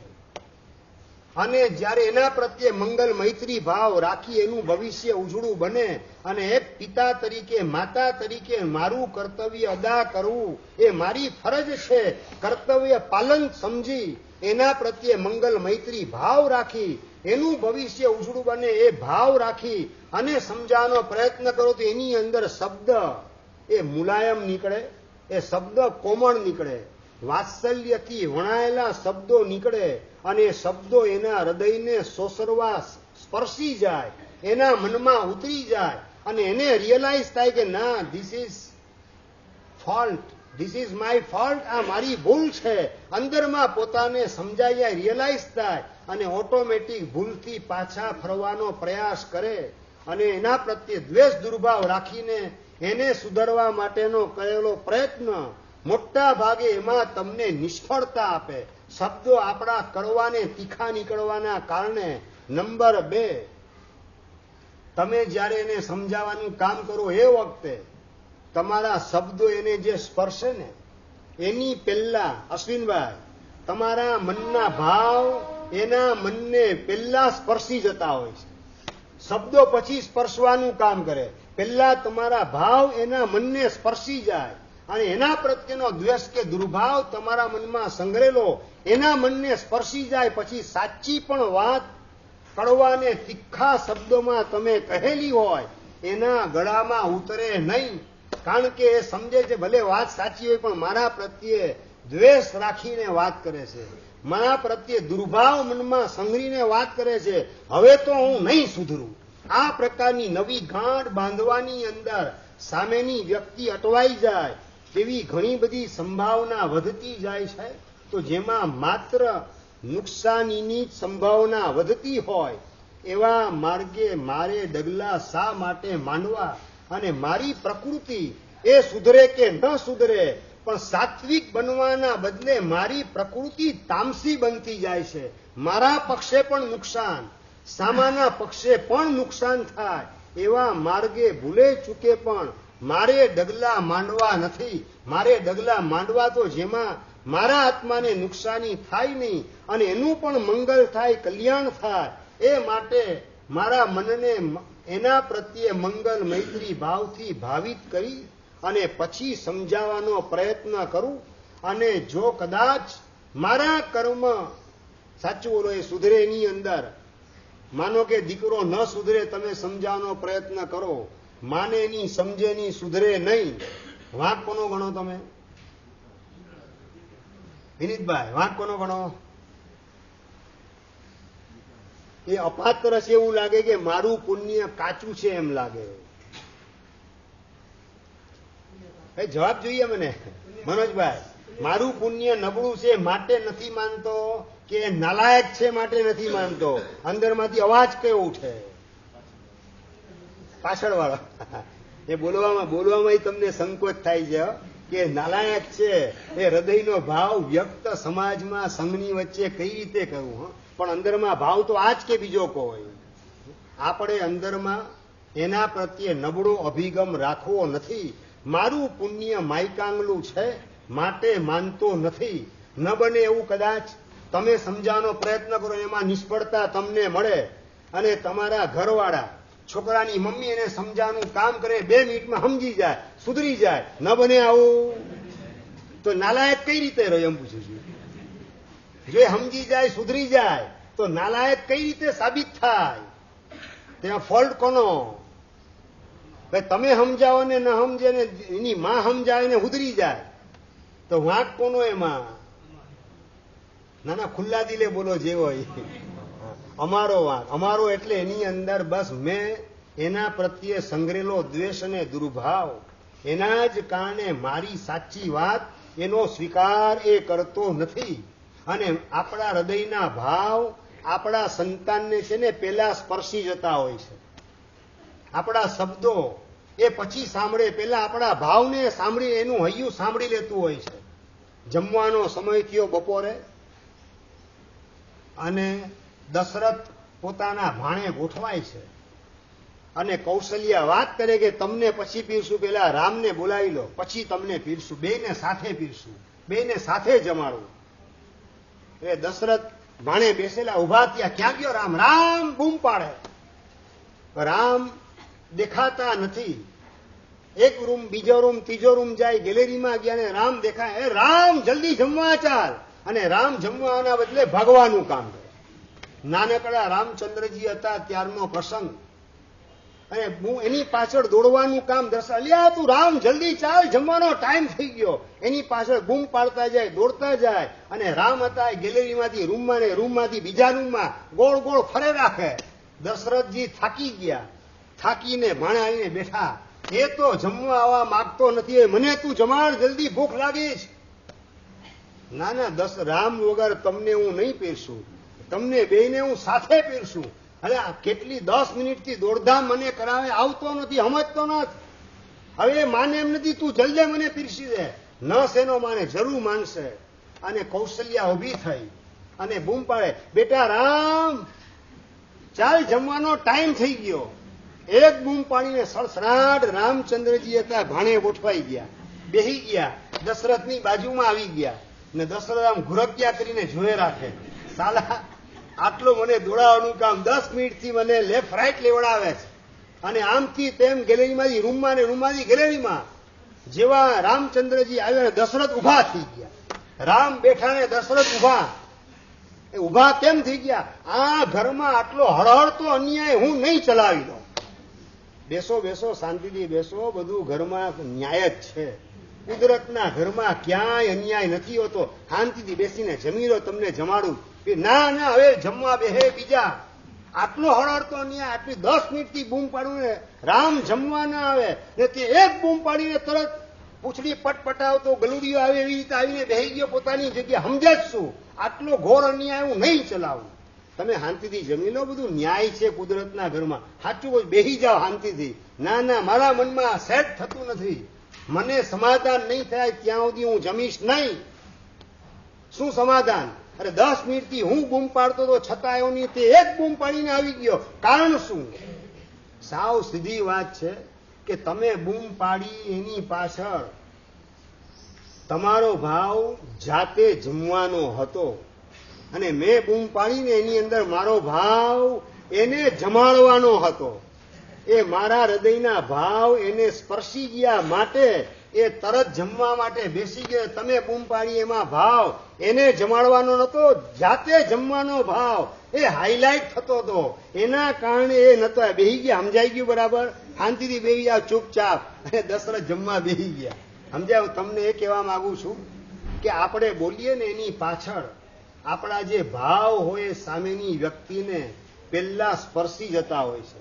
અને એમાં પણ સામેની વ્યક્તિ જેટલી નિર્મળ હોય, જેટલી પવિત્ર હોય, એટલા આપણા ભાવ એને વહેલા સ્પર્શી જાય, એ આપણા ભાવને તરત જ પારખી લેવાનું કામ કરે. સામેની વ્યક્તિ કદાચ કુટિલ હોય, મન મેલું હોય, કોલસો છે ને પ્રતિબિંબ ન પાડે, અરીસો તો પ્રતિબિંબ પાડ્યા વિના રહે નહીં. નહીં સમજાયું શું કહેવા માંગુ છું? અરીસા જેવું નિર્મળ આપણું હૈયું હોય તો આપણા હૃદયની અંદર સામેના ભાવનું પ્રતિબિંબ પડ્યા વિના રહે નહીં. અને સામેની વ્યક્તિનું હૃદય પણ નિર્મળ હોય. નાના બાળકના હૃદય નિર્મળ ને નિખાલસ હોય, એટલે એના હૃદયની અંદર આપણા ભાવનું પ્રતિબિંબ પડ્યા વિના રહીને ઓળખી જાય, પારખી જાય. અને માણસ જેમ જેમ મોટો થાય, અરીસામાંથી છે ને કોલસા છાપ હૈયું બનતું જાય, અને સામેની વ્યક્તિના ભાવ એ પોતાની અંદર પ્રતિબિંબિત થાય નહીં, પોતાને સ્પર્શે નહીં. અને કદાચ જીનવાણી સાંભળવા જેવો મોટો યોગ મળી જાય તો પણ એ અણમોલ તક અને અમૂલ્ય અવસર એનો બેનિફિટ મેળવીને મોક્ષ માર્ગે આગળ વધવાનું કામ કરી શકે નહીં. નથી સમજાતું? આ નાના બાળકોની તમને વાત કરું છું. હૃદયની નિર્મળતાના કારણે પ્રતિબિંબ સારા ભાવનું વહેલી તકે પડે. નહીં સમજાયું અતુલભાઈ? હું કહેવા માંગુ છું, ખ્યાલ આવે કે ખ્યાલ નથી આવતો? કેવા એ માંગુ છું, 2, 5 ની 10, 12 નહીં, 30, 32 ને 35 થી વધારે બાળકો આ સિદ્ધિ તપની સાધનામાં જોડાયા. ચાલુ પરીક્ષા, ચાલુ સ્કૂલ, ચાલુ ટ્યુશન અને હોમવર્ક વગેરે કરવાનું એ બધી જવાબદારીની વચ્ચે સિદ્ધિ તપના શિખરે ગોઠવાયા. મમ્મીને પપ્પા પણ પ્રોત્સાહન આપવાનું કામ કરે. સંઘના અનેક ભાવુકો દ્વારા પણ એમને પ્રોત્સાહન મળવાનું કામ થાય. અને અંદરમાં સિદ્ધિ તપના શિખરે ગોઠવાઈ જવાનો સંકલ્પ પોતાનો મજબૂત બનતો જાય. મારે સિદ્ધિ તપ તો પૂરો કરવો જ છે. મમ્મી વાત કરે, બેટા પારણું કરી લે, તકલીફ હોય તો. ના મમ્મી, સિદ્ધિ તપ તો કરવો જ છે. મહારાજ સાહેબ પાસે લઈ જાઓ, બસ મને વાસક્ષેપ કરી આપે, બસ મારી તબિયત સુધરી જશે, મારો સિદ્ધિ તપ થઈ જશે. આવી હૃદયની અંદર શ્રદ્ધા ઉંચકાય અને પોતાનો તપ એ આ 5મી બારી ને 6ઠી બારી સુધી પહોંચે છતાં તપને મૂકવાનો વિચાર પણ મનને સ્પર્શે નહીં. એક બાજુ બાળકોની સાત્વિકતા પણ કેવી હશે. ચાલુ પરીક્ષાએ ઘણાને તો છે પહેલી બારીમાં જ પરીક્ષા સ્ટાર્ટ થઈ ગઈ હતી, ઘણાને બીજી બારીમાં પરીક્ષા સ્ટાર્ટ થઈ ગઈ, અને પહેલી, બીજી, ત્રીજી બારી સુધી પરીક્ષા ચાલુ હતી. એની વચ્ચે પણ અણનમ બેસ્ટમેન બની અને સિદ્ધિ તપની પીચને છોડવા માટે બિલકુલ બાળકો તૈયાર થયા નહીં. શેના આધારે? શેના આધારે? મારી પાસે બાળકો આ બે, એની પાછળના પરિબળ. પહેલા નંબરની અંદર દેવગુરુ પ્રત્યેની પૂરેપૂરી શ્રદ્ધા. 250 જેટલા આચાર્ય ભગવંત અને 125 થી વધારે પ્રાચીન તીર્થોના મૂળનાયક પરમાત્માના વાસક શેપ, એ બધું આપણા મસ્તક ઉપર ગોઠવાય તો એમની શક્તિના પ્રતાપે આપણો આ સિદ્ધિ તપ નિર્વિઘ્નપણે પરિપૂર્ણ થઈ જશે. આવી ઝળહળતી શ્રદ્ધા. એક બાળક મારી પાસે આવીને પૂછ્યું કે તને કોઈ પારણું કરવાની વાત કરે કે નથી કરતા? સાહેબ કરે જ ને ઘણા બધા. તો તું ટકી ગયો કઈ રીતે? સાહેબ આપે ઓલી કસરત બતાવી હતી ને, કસરત ચાલુ છે. દર્શનભાઈ, કસરત યાદ આવે? તમે ભૂલી ગયા હશો. નાના બાળકોએ કસરત યાદ રાખેલી છે. વ્યાખ્યાનમાં તમને કસરત બતાવેલી હતી. 150 કિલોનું વજન લઈને ડોક્ટર પાસે આવેલો પેશન્ટ, યાદ એવું પ્રસંગ? હું કસરત નહીં કરું, દવા લઈશ નહીં, ઓપરેશન કરાવીશ નહીં, ઇન્જેક્શન લઈશ નહીં, ને મારે 150 માંથી 60 કિલો સુધી પહોંચવો જ. અને ડોક્ટરે કસરત બતાવી હતી, ખબર છે? હાથ પગ લાવવાની નહીં, પણ ડોકને હલાવવાની. ફરસાણ ખાવું જ, મીઠાઈ ખાવીશ, ડોક હલાવવાની, જમણેથી ડાબે, ડાબેથી જમણે. સાહેબ આપણે કસરત કીધી હતી ને, કોઈ પારણાની વાત કરે તો અમે કસરત કરીએ જ, ડોક ના પાડવાની. એટલે સાહેબ અમારો તપ સરસ સારી રીતે પરિપૂર્ણ થઈ ગયો. સમજાય છે? આ બાળકોની કેવી શ્રદ્ધા, બાળકોના હૃદયની કેવી નિર્મળતા. આ નિર્મળતા, નિખાલસતા અને સાત્વિકતા, આ ત્રિવેણી સંગમ, એના કારણે બાળકો જો સિદ્ધિ તપના શિખરે ગોઠવાઈ શકતા હોય તો આપણે એવી સાત્વિકતાને શા માટે ધારણ ના કરીએ? એક એક અદ્ભુત ને અણમોલ પ્રસંગો યાદ એવા આવે કે આપણા અરમાન ઉતરી જાય. આપણું મસ્તક ઝૂકી જાય, આપણે કદાચ માનવા માટે તૈયાર ન થઈ શકીએ એવા પ્રકારના પ્રસંગો. લીવર બગડી ગયેલું લગભગ 90% ફેલ. નંબર 2, અન્ન નળીમાં સોજો અને આંતરડાની અંદર પણ સોજો. નંબર 3, હોજરીની અંદર ચાંદા અને અલ્સર લાગુ પડી ગયેલું છે. અને નંબર 4, પાણી પીએ તો 1 ચમચી પાણી પણ પેટમાં ટકે નહીં, વોમિટ થઈને બહાર આવી જાય. 1 ચમચી પીએ અને 4 ચમચી બહાર નીકળે પિત્તની સાથે પાણી. ખોરાક કઈ રીતે લેવો એ પ્રશ્ન. આવી સ્થિતિની અંદર ગોઠવાયેલા સાધ્વીજી ભગવંત રમ્ય દર્શિતા શ્રીજી મહારાજ સાહેબ આ વર્તમાન કાળની સત્ય ઘટના, વનેચંદભાઈ, આ વર્તમાન કાળના સત્ય પ્રસંગો તમને કહી રહેલો છું. હવે આ સ્થિતિની અંદર સાધના શું થાય?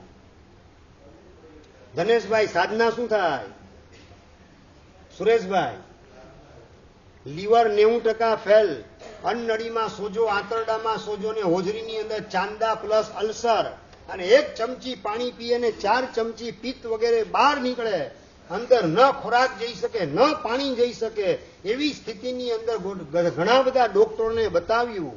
ડોક્ટરોએ હાથ અદ્ધર કરી દીધા.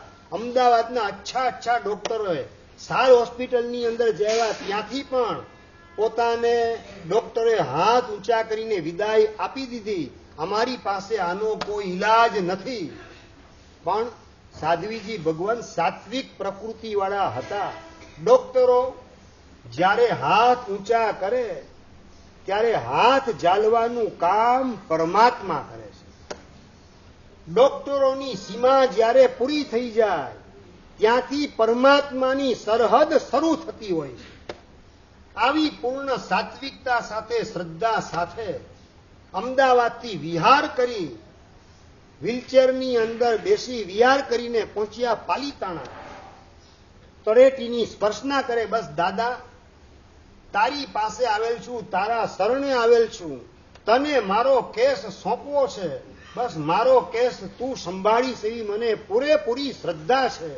આવી પ્રાર્થના કરે. પ્રાર્થના તળેટીએ ચૈત્યવંદન કરતા કરતા શત્રુંજય શણગાર આદિના દાદા એને પ્રાર્થના કરવાની અંદર સાધ્વીજી ભગવાન લીન થઈ ગયા. અને સાધ્વીજી ભગવાન પ્રાર્થના કરે, ચૈત્યવંદન કરે, અને અંદરમાં એક ગેબી અવાજ સંભળાયો, નીચે નહીં, મારા દર્શન કરવા ઉપર આવ. રડતા રડતા શ્રદ્ધાપૂર્વક કરેલું ચૈત્યવંદન, ભક્તિના ભાવથી આંખમાંથી આંસુ નીકળે. બસ દાદા તારા શરણે છું, તું મને સંભાળ, અહીંયાની મારા દર્શન કરવા ઉપર આવ. આ સ્થિતિની અંદર ઉપર ચડવું કઈ રીતે પારસભાઈ? કઈ રીતે શરીર કામ કરે? બીજાનો હાથ પકડે ત્યારે તો માંડ ચાલી શકાય. શરીર સાવ નંખાઈ ગયેલું છે. પોતાનું વજન 90 કિલો હતું, એમાંથી માત્ર 27 કિલોનું વજન બચેલું છે. આવી સ્થિતિમાં પહોંચેલા સાધ્વીજી ભગવાન અને દાદાનો અવાજ અંતરમાંથી પોતાને સંભળાય, તું મારા દર્શન કરવા ઉપર આવ. પાસેના સાધી ભગવાનને કહે કે દાદાની જાત્રા કરી આવ. હાચોડો, તમને આવો અવાજ સંભળાય જોનેતોની ભાષામાં, તમને શું લાગે દર્શનભાઈ? આ ભ્રમ લાગે, ભણકારા લાગે, ભ્રાંતિ લાગે.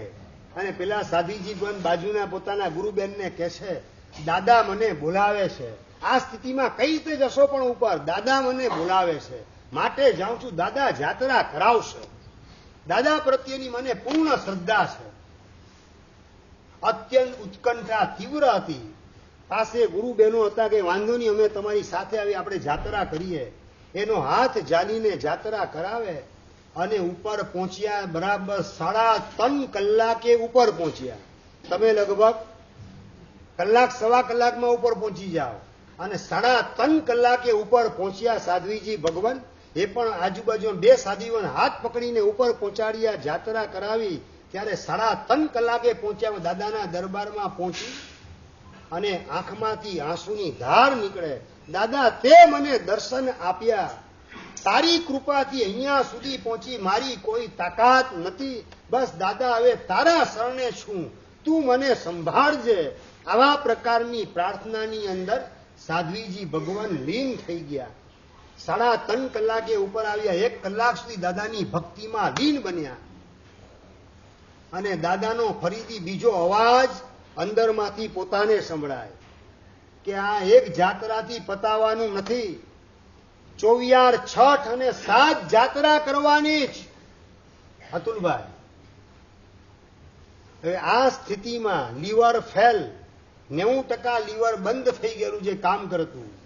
અન્નળીમાં સોજો, આંતરડામાં સોજો અને અધૂરામાં પૂરું અલ્સર છે. હોજરીની અંદર ચાંદા પડેલા છે. પાણીમાં પાણી પેટમાં ટકતું નથી. વજન ખાલી 27 કિલો 90 માંથી.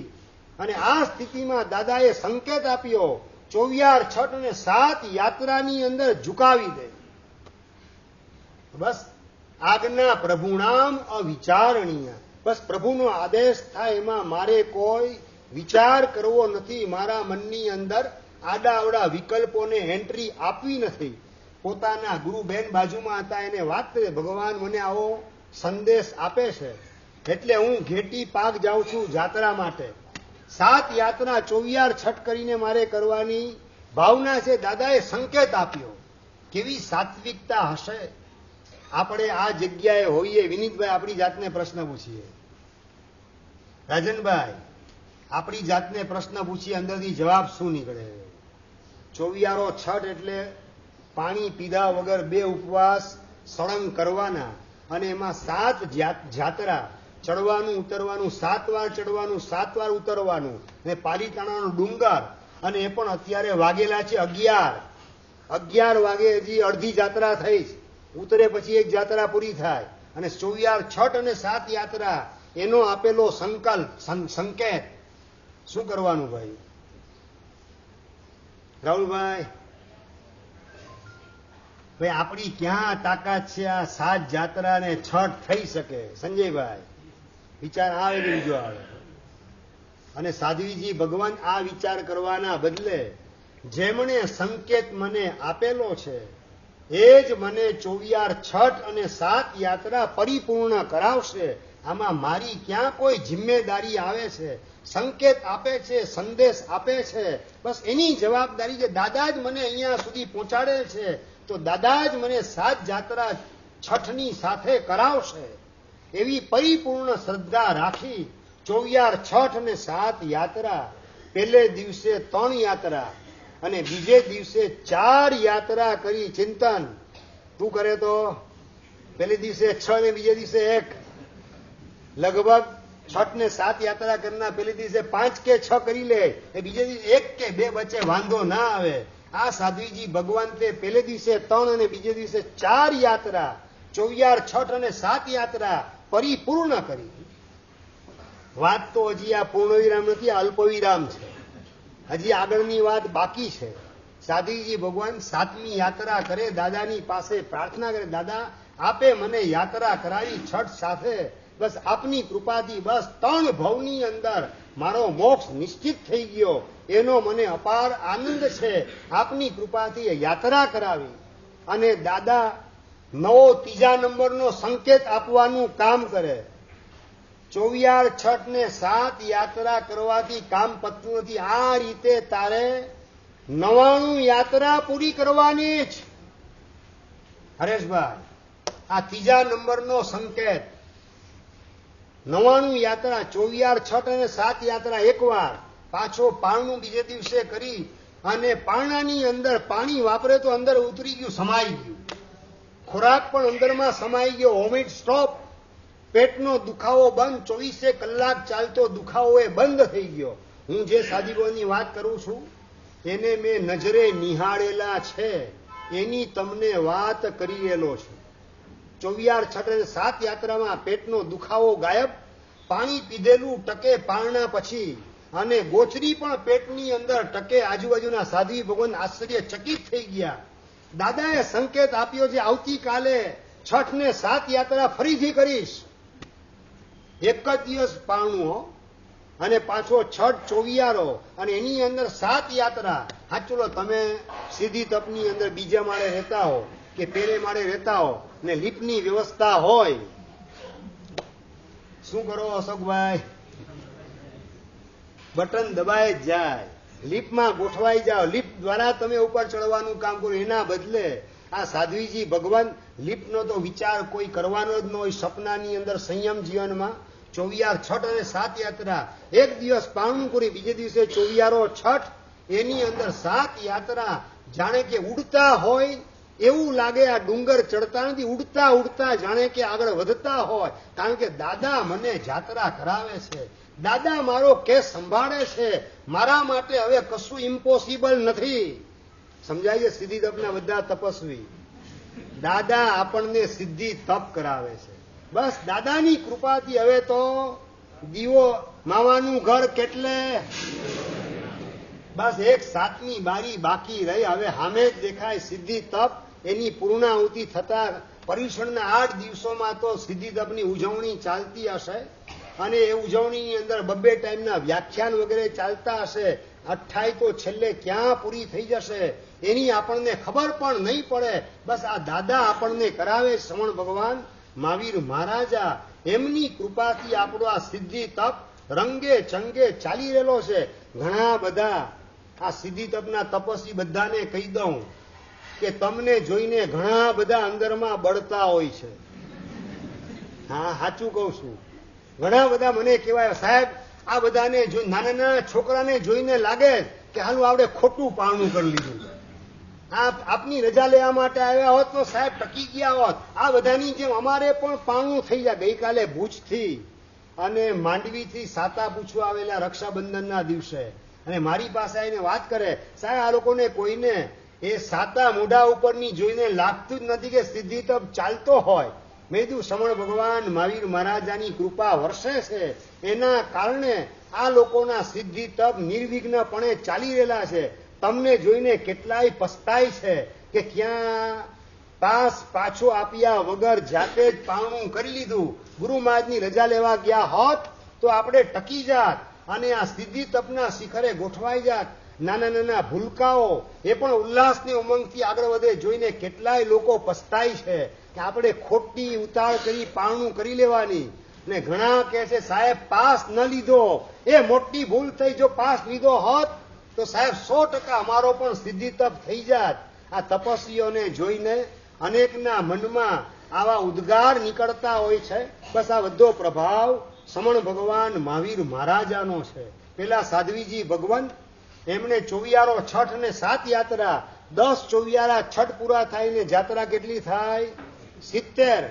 અને 14 24 છઠ અને છેલ્લે 7ના બદલે 8 જાત્રા કરીને 99 યાત્રા પરિપૂર્ણ કરવાનું સૌભાગ્ય સાધ્વીશ્રી રમ્ય દર્શિતા શ્રીજી મહારાજ એને પ્રાપ્ત કર્યું. હલો, હોજરીનો સોજો, હોજરીના ચાંદા, આંતરડાનો સોજો, લીવર ફેલ થઈ ગયેલું, એ બધા પ્રોબ્લેમમાંથી બહાર નીકળી ગયા અને આજની તારીખે રોગ મુક્ત અવસ્થાની અંદર ગોઠવાયેલા એ સાધ્વીજી ભગવાન દાદા આપના સંદેશથી, આપના સંકેતથી ને આપના આદેશથી એક વખત 24 છઠ અને 7 યાત્રા એના દ્વારા, એટલે 24 છઠ 14 વખત કરી અને 99 યાત્રા પરિપૂર્ણ થઈ.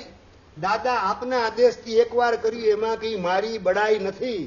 હવે મારી ઈચ્છાથી બીજી વખત 24 છઠ ને 7 યાત્રા આ રીતે કરીને ફરીથી 99 યાત્રા મારે કરવી છે. દાદાના ચરણોમાં સંકેત મૂકવાનું કામ, પ્રાર્થના પહોંચાડવાનું કામ પહેલી વખતની 99 યાત્રાની અંદર, 14માં 24 છઠની અંદર 99મી યાત્રા ચાલતી હતી. એ વખતે સાધ્વીજી ભગવાન દાદાના ચરણોમાં પ્રાર્થના મૂકે કે દાદા આપના આદેશથી એકવાર કરી, હવે મારી ઈચ્છાથી 24 છઠ અને 7 યાત્રા આ જ રીતે ફરીથી બીજી વાર 99 યાત્રા મારે કરવી છે. અને સાધ્વીજી ભગવંતે બીજી વખત એક છઠમાં 7 યાત્રા અને એ રીતે 99 યાત્રા 14 24 છઠ, 2 ઉપવાસ 24 સળંગ કરવાના 14 વાર અને એક છઠની અંદર 7 યાત્રા કરવાની. પારણાના દિવસે એક યાત્રા કરે નહીં, ઉપવાસના અંદર જ યાત્રા કરવાની અને છેલ્લે 7ના બદલે 8 યાત્રા કરે અને આ રીતે 14 છઠની અંદર બીજી વાર 99 યાત્રા પરિપૂર્ણ કરી અને હજી આગળ વધીને ત્રીજી વાર ચાલુ વર્ષી તપની અંદર 99 યાત્રા એ જ સાધ્વીજી ભગવંતે પરિપૂર્ણ કરી. મારે વાત એ કરવી છે કે કળિયુગની અંદર પણ દાદાની આવી અપરંપાર કૃપા આપણા ઉપર વરસી રહેલી છે. બસ આપણે કરવાનું શું છે કામ? આપણી બાલડી જે છે ને ચત્તી રાખવાની, ઊંધી નહીં. ઊંધી બાલડી રાખો તો પુષ્કરાવર્ત મેઘ વરસે ને તો પણ બાલડી ભરાય તો નહીં, ભીંજાય પણ નહીં અંદર. આપણી બાલડી મનની ચત્તી રાખીએ અને ચત્તી બાલડી રાખવા માટે ટેમ્પલ ઓફ ફેઇથ એ વિષય ઉપરનું જાહેર પ્રવચન આવતા રવિવારનું અચૂક સાંભળજો કે પરમાત્મા પ્રત્યે રાખેલી શ્રદ્ધા કેવા પ્રકારનું અશક્ય દેખાતું કામ એને શક્ય અને સરળ બનાવવાનું કામ કરે છે. એના વર્તમાન કાળના સત્ય પ્રસંગો આવતા રવિવારના જાહેર પ્રવચનમાં સાંભળવા મળશે. આજે પ્રવચન પછી અહીંયા બીજો એક કાર્યક્રમ છે 11 વાગ્યાથી, માટે પ્રવચન અત્યારે સંપન્ન કરું છું.